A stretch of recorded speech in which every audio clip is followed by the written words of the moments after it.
While Videl was happy to have been saved, she quickly regained her serious attitude. "Well, you weren't particularly in a hurry, hero," she glared at him. "As you can see, I was doing completely fine catching those 3 rascals. For this kind of thing, it should at least be community work, although in some cases, reform school would be preferable," she said, gazing at Regins, who kind of lost a bit of his, wit. Despite this, the boys were still masked. "Oh, we were trying to defend your honor," the son of Turles was trying to explain himself, but alas, he was starting to lose his confidence in the eyes of the Great Saiyaman. "And did I ask you to?" "No," said Gohan coldly, hoping that Videl wouldn't put 2 and 2 together. "Wait, you know these punks?" She glared at them, cogs turning in her head. The Great Saiyaman realized that they were being watched by her underlings and a lot of bystanders, so he gently grabbed Videl's wrist and did the only thing that came to his mind. "Give us a moment. I need to tell Miss Videl privately. We will be right back. Come on, you rascals!" And much to everyone's shock, he started to fly off. "Wait, where are we going?" Videl was surprised. "Oh, sorry, miss. We shall give you some explanations, but I don't wish to do it in front of everybody. Do you want me to put you down instead?" "I didn't say that, and don't you dare drop me now." "I never intended that, ma'am." The boys then followed in hot pursuit. They weren't too happy about how this all ended up, with Trunks and Regins occasionally bickering amongst themselves. It was a good thing Goten was there to calm them down. Then Videl was located on a nearby hill, as they left the bustling city. "Now, you 3, apologize to Miss Videl." Gohan wagged his finger. "We're sorry we caused trouble," they all said, Goten meaning it, Trunks kind of reciting it, and Regins just rolling his eyes. "You seem to be familiar with these 3. Have you encountered them before?" "You can say that. They seem like troublemakers, but they do have their hearts in the right places. Right, boys?" One could hear a grumble of despair and defeat. "So, if you get the right cleaning utensils, I am sure you can remove that graffiti. Would that be substantial for their punishment, ma'am?" Videl narrowed her gaze. "What about the other acts of vandalism? Are they responsible for it too?" "No, we are..." Trunks looked around, not wanting to pin it on his cousin. "These 2 were with me, only on the latest one. The other ones were me and only me," Regins then said loudly. "Ha! So not only do you destroy public property, but you also lead your friends astray." "I don't think these posters do much in terms of serving anyone but one man," the son of Turles grumbled under his breath. "What was that?" "Nothing." "All right, the Great Saiyaman. They might avoid a bigger punishment if they clean up after themselves." Part of Videl was getting calmer, and admired the fact that one of the punks wasn't simply letting his friends take the fall for him. At least he was owning up. Maybe this masked weirdo was right. Maybe they were just misguided. "Considering that you can fly, it shouldn't take you too much time." "I would ask that you do not unmask them." The hero looked at her with a serious expression. "Oh, why?" Videl grew all the more curious. "Because that would put their families under scrutiny. I don't think you want it to happen just because of some folly of youth, would you? This was just a misguided error. Surely you can see that." She sighed loudly, not protesting. "You heard the man. You'll fix the mess and you'll be forgiven." She did not like that, and begrudgingly, the boys got to work, grabbing some cleaning equipment like brooms, rags, and buckets and mops. Meanwhile, they had to listen to Videl explain to her father that she was, in fact, okay, and he didn't need to send wanted posters after the Great Saiyaman. He had done a good job. Well, at least that fraudulent buffoon cared enough for his daughter, thought Regins to himself. One redeeming quality of Mr. Satan. The latest art was still relatively fresh, so cleaning it off did not take that much time.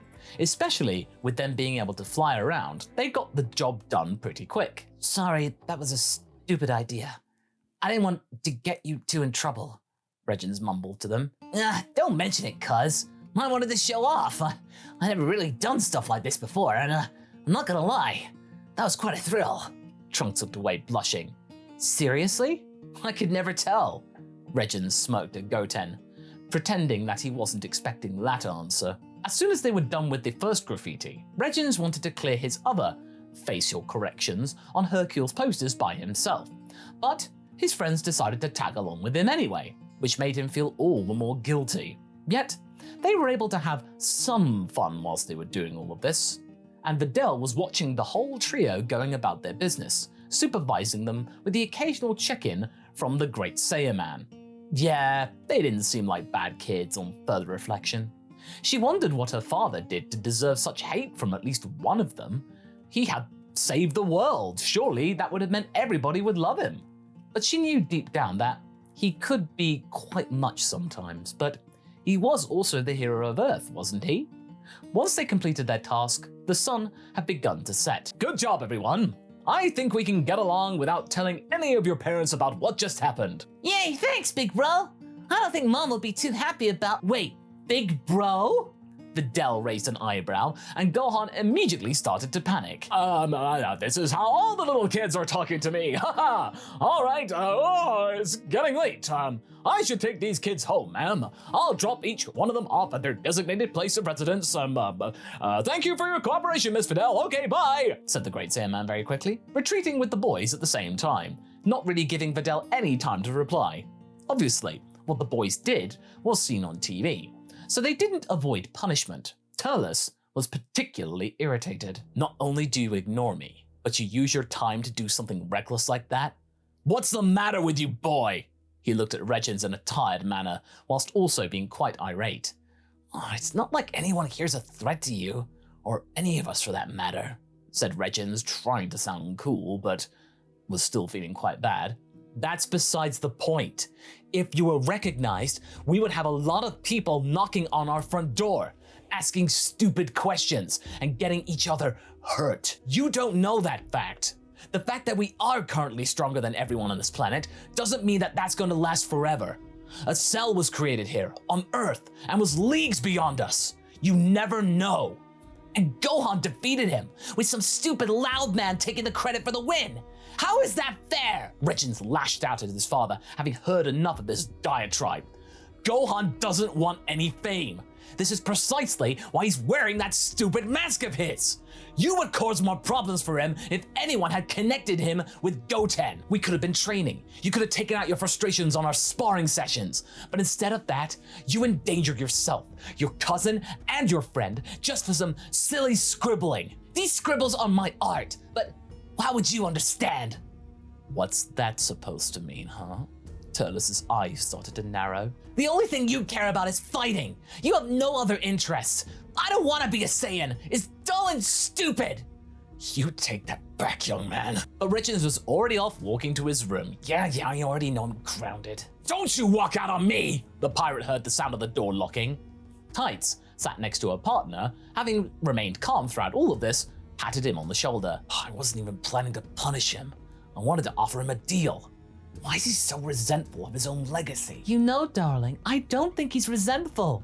As much as he's trying to rebel, you know that. It's from your side of the family. It's only natural. Turles rolled his eyes. But there's nothing to rebel against. How can I make him interested in being a Saiyan? It's an important part of him. I mean, maybe you should pay more attention to what he likes and then start to share in the moment. What? You mean those scribbles? His art? Turles raised an eyebrow. He is creative, you know. If you could connect his interest with yours, maybe that might work. She smiled. Also, I would have totally grounded him myself, so it's good that he decided to do it for us. After a moment, she brought out to Turles a rather sizable book. It was the first tome of the history of Earth's art, starting with, of course, cave paintings.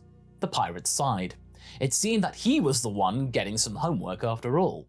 But it was important, so he used the good part of the night to start reading. The very next day was rather quiet, with Regins spending most of his day in his room, unaware of his dad's studying. So he was pretty surprised when just 2 days later, Turles showed up in his room. All right, kid, don't think you'll be slacking during your punishment. I got some work for you. Work? I already did the community work for Hercule's little daughter. I don't want to hear any objections. We're going to paint the garage. I want my bike to have a nice backdrop of Planet Vegeta. I don't know anything about this crap, so you'll be my guide. You seem to know your stuff. He looked at his magazines. Wait, really? There was some hidden enthusiasm in Regins' voice. Yes, sir. He saluted, but deep inside he was kind of excited. Of course, he didn't want his dad to know that he felt that way just yet. Otherwise, this wouldn't feel like a punishment, and maybe Turles might change his mind. So, Turles prepared a lot of spray paint and masks for them to wear, as he handed them a very vague sketch of what he was thinking of. And Uzaru roaring to the moon. Initially, Regin saw this as rather ambitious, and as they started the painting process, he started asking questions about the planet and its inhabitants. So, were you all warriors?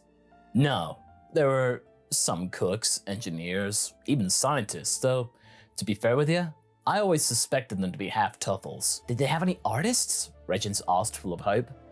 I'm not sure, honestly, but apparently the king's palace was pretty fancy. Someone had to design it. When I think about it, if there weren't, well, you could be the first Saiyan artist. The boy's eyes brightened as his father finally acknowledged his passion. Obviously, Turles' attempts at painting were mediocre at best, but they were easily fixed by Regins, who had the vision and the right means to do so. With even a basic understanding of what he was doing, the pirate did have to admit that his son was rather good at this whole art thing. Of course, they changed the plans about the pose and the color of the moon like 5 times during the whole thing, but they seemed to have fun with all of this, which made Tights really happy. So wait, if you kept my tail on, I could have transformed into something like that? Yeah, still. That will require a significant amount of time to train though and gain control. Otherwise, you'd be just a non-stoppable beast. We don't want you to stomp the city like some giant gorilla from that movie you liked. Well, I would like to try someday though. Regins was visibly excited by the prospect of transforming into a great monkey because he's like 9, of course he would be. Think about the size of a painting that I could do in that form. Well, you could always ask Shenron, but to do so, you have to train and be focused. And that's not me trying to push you towards fighting. That's just the honest truth. Regin scratched his head. They were spending a significant amount of time painting in the garage, so he decided to give his old man a break. All right, I'll try. He smiled shyly under the mask. I don't want to force you into doing this, buddy. Are you sure? Yeah, why not? So, they spent the following days and weeks both continuing their masterpiece and some training. It seemed that Regins enjoyed the process more than he had thought, especially coming up with new techniques. Turles thought that they were a little bit show-offy, but as long as the kid had fun with it, why not? In fact, the progress was getting so good that Turles managed to convince Regins to join the junior division of the 25th World Martial Arts Tournament. Kakarot says these things used to be fun. Besides, Gohan and Trunks will be there, he said, tilting his head. Yeah, I know, but I'm not sure if I'm ready though. Did I mention what the prize is? Apparently, Hercule allows the winner to spar with him. He can have some fun with that, know what I'm saying? Regin's face looked mischievous for a moment, getting exactly what his father was talking about. You mean I can embarrass that buffoon publicly without repercussion? You gotta win first, though. Also, if you do it, don't overdo it. You don't attract too much attention. So, what are we waiting for, Dad? Let's train! Turles grinned as he gazed at their nearly completed garage masterpiece. The tournament would start in just a couple of weeks, but he was positive he could prepare his son for it. He was glad to discover that all Regis needed was just the proper motivation.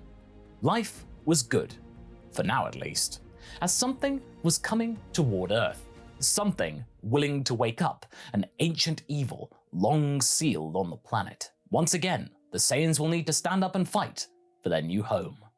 And that's where we're going to be leaving things for right now.